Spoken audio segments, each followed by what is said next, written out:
Il est 15 heures sur Télé Djibouti. Bienvenue dans cette nouvelle édition dont voici les faits saillants. Le président de la République a reçu aujourd'hui un émissaire de Sa Majesté Mohamed VI, roi du Maroc.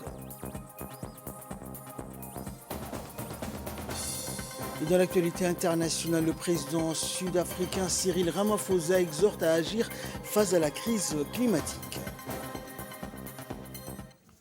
Voilà pour les titres, bonjour à tous. Le président de la République, Ismaël Omar Guelleh, a reçu ce matin au Palais de la République l'émissaire du roi du Maroc, Sa Majesté Mohamed VI.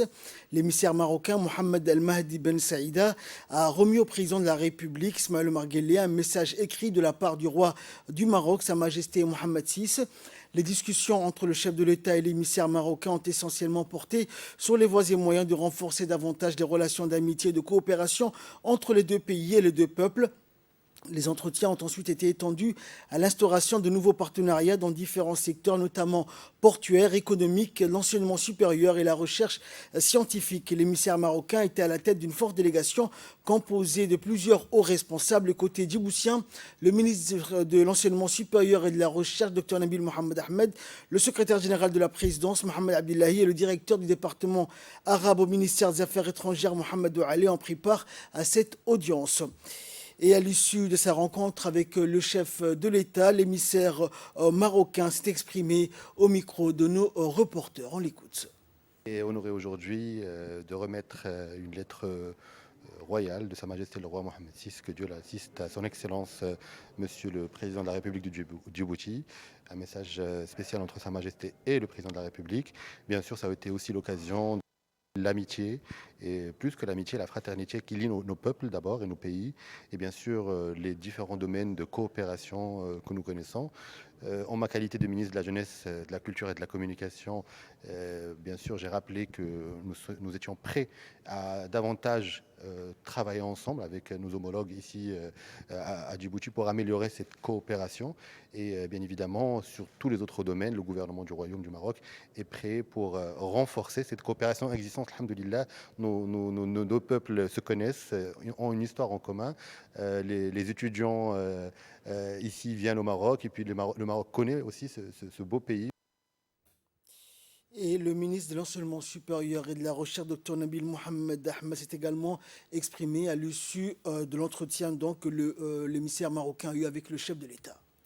Nous sommes très heureux ce matin d'accueillir à la présidence son Excellence le ministre de la Jeunesse, Culture et Communication du Maroc, son Excellence Mahdi Ben Saïd. Les discussions et l'entrevue qu'il y a eu avec le président étaient très productives et encore une fois, elles n'ont fait que réaffirmer l'excellente coopération qui existe dans notre pays et le soutien mutuel que les deux pays confortent chaque jour dans les relations entre les deux pays. Le ministre a parlé de nos étudiants, de la coopération, mais en dehors de la coopération universitaire, estudiantine, il y a un certain nombre de domaines très étendus et je pense que la visite aujourd'hui du ministre ne fait que conforter les relations fraternelles qu'il y a entre nos deux pays et puis un message spécial de Sa Majesté Mohamed VI à notre président de la République. Dans l'actualité également, sur invitation de son homologue égyptien, le ministre de l'Intérieur, Saïd Nour, s'est rendu pour une visite de travail au Caire, en République arabe d'Égypte. Dans son déplacement, le ministre était à la tête d'une importante délégation, dont le directeur général de la police nationale et ses proches collaborateurs. L'ambassadeur de la République de Djibouti au Caire, Ahmed Ali Barré, qui a joué un rôle pivot, a également participé aux rencontres bilatérales. Cette visite s'inscrit dans le cadre des bonnes relations unissant nos deux pays et dans la ligne droite de la politique tracée par le président de la République et les présidents des deux pays, illustrés par l'échange récente visite des chefs d'État Ismaël Omar Guelleh et Abdel Fattah al-Sisi. Cette visite de travail de 48 heures avait pour objectif de renforcer la coopération dans le domaine de la sécurité entre les deux ministères. Le ministre de l'Environnement et du Développement durable, Mohamed Abdelkader Moussahelem, a signé avec Mme Emma Ngouanano, la représentante résidente du PNUD à Djibouti, le document de projet d'une mini-centrale solaire. Le projet s'inscrit dans le cadre du programme Global Africa à Munigrid, soutenu par le PNUD et financé par le Fonds pour l'environnement mondial. L'objectif principal de ce projet est de soutenir l'accès à l'énergie propre ainsi que la réduction des émissions de gaz à effet de serre. Ce projet d'atténuation au changement climatique d'un montant de 3 millions de dollars permettra d'électrifier les villages de Yoboki et de Khorangar et ainsi améliorer les conditions de vie des populations locales, ainsi que dans le cadre du renforcement de la résilience au changement climatique dans le domaine à l'accès à l'énergie propre. Ce projet joue aussi un rôle très important.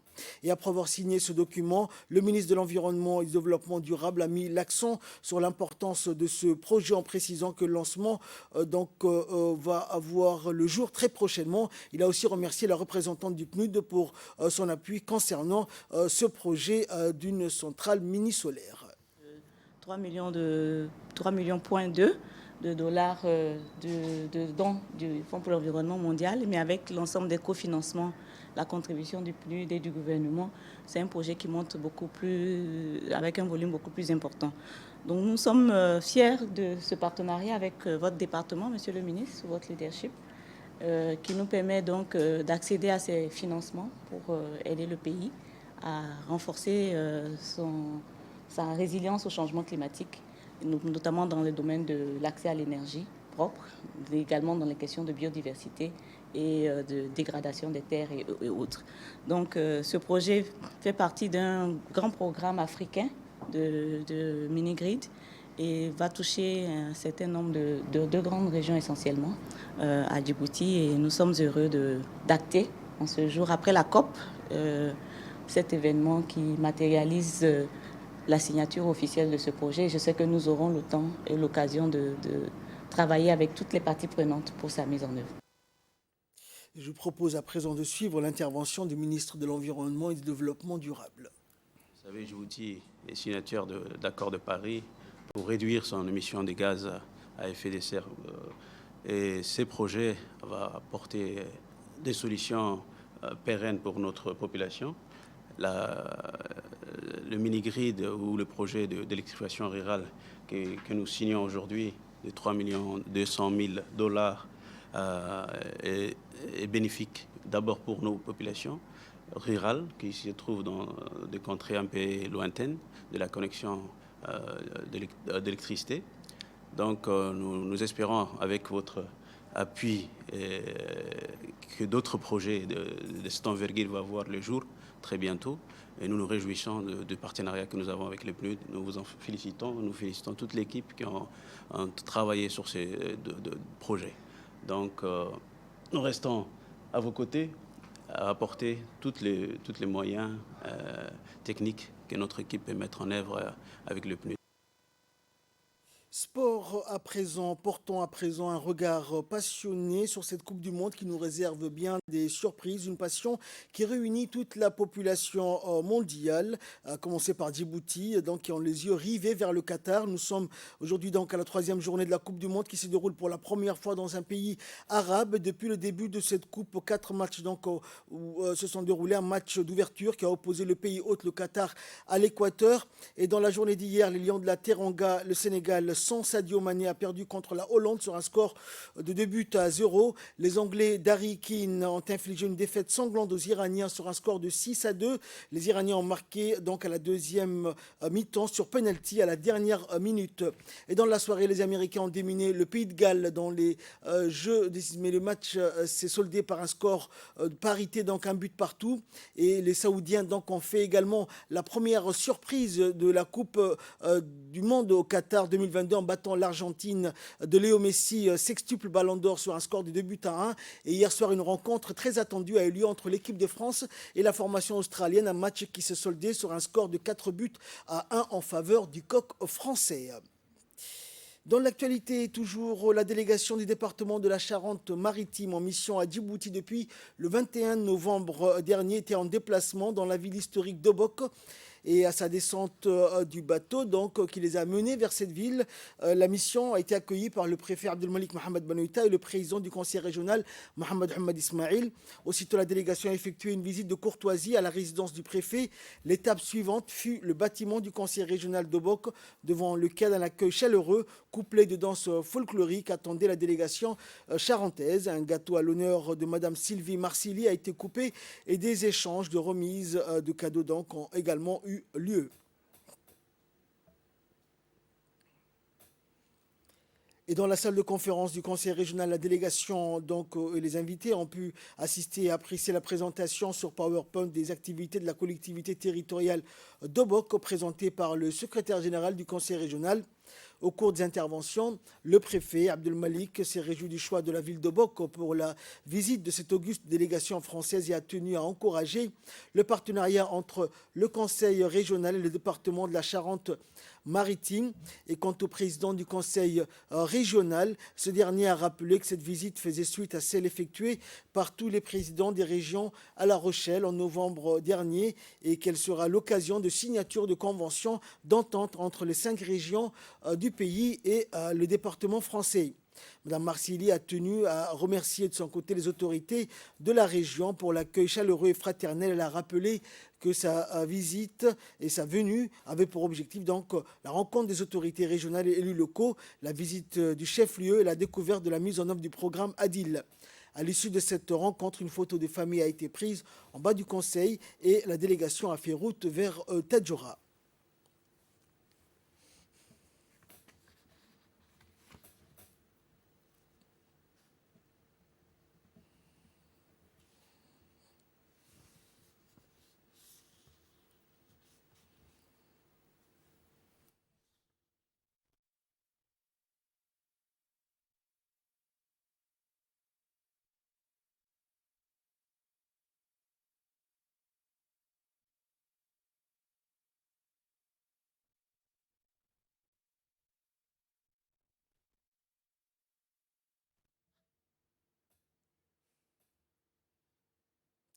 Et je vous propose à présent de suivre les interventions du président du conseil régional d'Obok et de la présidente du département de la Charente-Maritime. Fait suite à la visite que nous avons faite l'année dernière, nous, les 5 présidents des régions, avec les ministres à la Charente, à La Rochelle.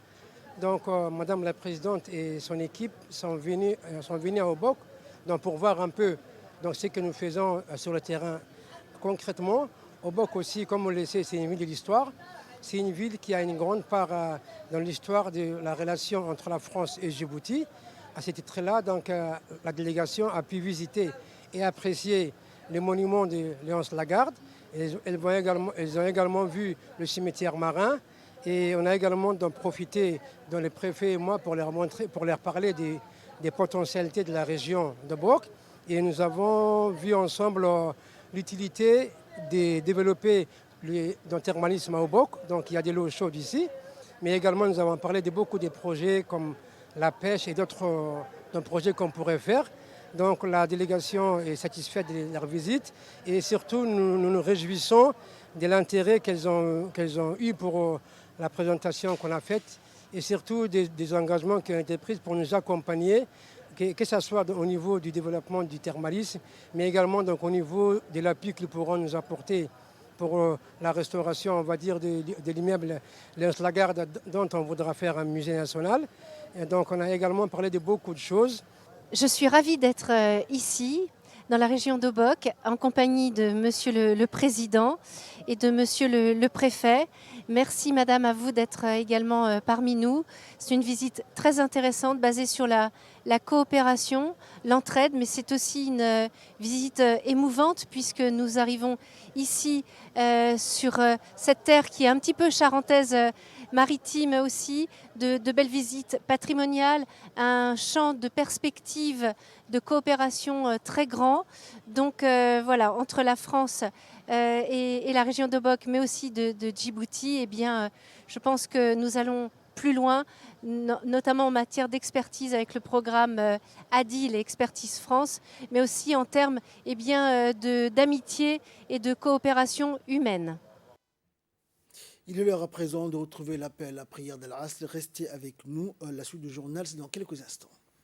C'était donc l'appel à la prière d'Al-Asr. Nous retrouvons la suite de notre journal. Nous étions donc à Obok où la délégation du département de la Charente-Maritime a effectué donc une visite dans la ville historique d'Obok. Et après le chef-lieu, la délégation conduite par les autorités de la région d'Obok a pu visiter donc l'immeuble Léonce Lagarde. Et poursuivant sa visite, le cortège s'est rendu également au cimetière marin d'Obok d'Obok installé depuis 1884 où sont inhumées 141 personnes dont 5 de la Charente-Maritime. Sur le même trajet, les autorités obokoises ont conduit la mission à la source d'eau chaude dans le but de pouvoir mener une étude pour la réalisation d'une station thermale, ce qui est la spécialité de ce département français.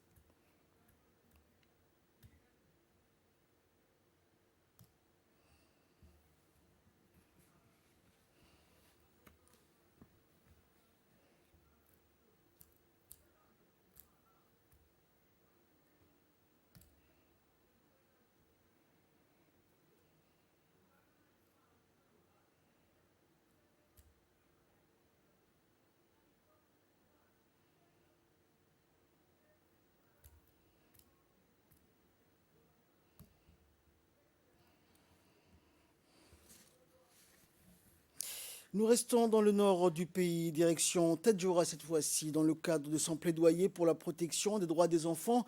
Comme chaque année, SOS Village d'enfants fête la journée mondiale de l'enfant avec ses partenaires de la région. Le thème de cette année étant l'inclusion pour chaque enfant, et cela a été l'occasion pour les enfants de s'exprimer sur des questions fondamentales pour leur génération telles que l'éducation, l'environnement ou la lutte contre les discriminations. En coopération avec le bureau régional du ministère de l'Éducation nationale ainsi que le centre islamique du roi Abdelaziz de Tadjoura, SOS Village d'enfants a organisé plusieurs activités pour les enfants. À l'occasion de cette journée, les plus petits ont participé donc à une action sur l'environnement en plantant des arbres, et les collégiens ont présenté une pièce de théâtre sur l'importance de l'éducation, et les lycéens ont fait un rappel sur les 10 droits fondamentaux des enfants en langue française et en langue arabe. La cérémonie s'est déroulée donc au lycée de Tadjoura et s'est achevée sur une séance de remise de cadeaux aux enfants et enseignants.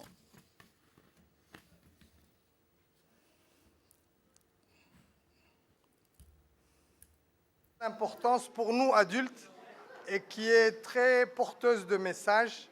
Ils ont planté des arbres. Il est vivement conseillé à tout le monde de planter des arbres. Les enfants ont besoin qu'on leur lègue un environnement, qu'on leur lègue une société saine. Donc c'est toujours le même message, c'est le message adressé aux adultes, d'abord aux parents. J'insiste, nous sommes les premiers responsables. C'est vrai que les droits aussi sont accompagnés de devoirs. Il faut de temps en temps rappeler aussi que les enfants ont des devoirs. Je vais terminer ce message en remerciant tous les gens qui ont participé à cette journée, en l'occurrence le ministère de l'Éducation, par le biais du lycée, du collège, des écoles primaires, l'école maternelle aussi. Toujours à Tadjoura, l'équipe mobile de la brigade de douane présidée par Jilani Chehim a saisi une importante quantité de marchandises de contrebande, notamment de khat, soit 3100 kg avec la collaboration des militaires et policiers de la région de Tadjoura. Le directeur général de la douane, Gouled Ahmed Youssouf, a félicité tous les collaborateurs des forces armées nationales de la région de Tadjoura, présidée par le colonel-major Ali Chehim, et la police de Tadjoura et les agents de la douane de Tadjoura, ainsi que le préfet Hassan Dabelé, et a félicité notamment la douane de Tadjoura et toutes les forces de la région de Tadjoura pour cette très belle action.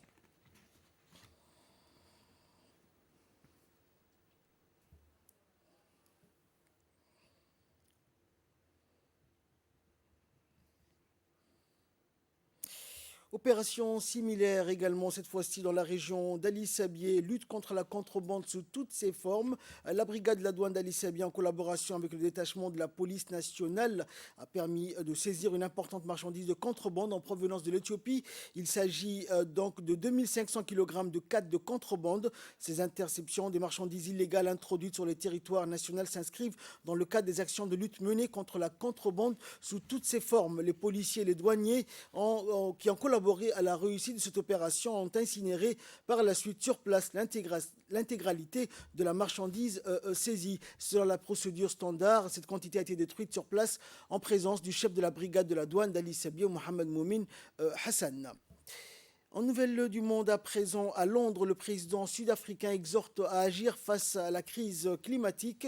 Le président sud-africain Cyril Ramaphosa a exhorté les pays riches à aider les pays vulnérables face au changement climatique lors d'une visite d'État en grande pompe à Londres, la première pour le roi Charles III depuis son accession au trône. Dans la foulée de la COP27 en Égypte, le dirigeant sud-africain a fait valoir devant les parlementaires britanniques que l'accord pour créer un fonds au profit des pays pauvres devait se traduire en monnaie sonnante et trébuchante. Ce n'est pas de la charité, a-t-il déclaré, mais une compensation pour le mal qui a été fait et le mal à venir au peuple des économies en développement comme conséquence de l'industrialisation des pays riches. Cette visite d'État de 2 jours est la première du roi Charles III depuis qu'il a accédé au trône après la mort d'Élisabeth II début septembre dernier.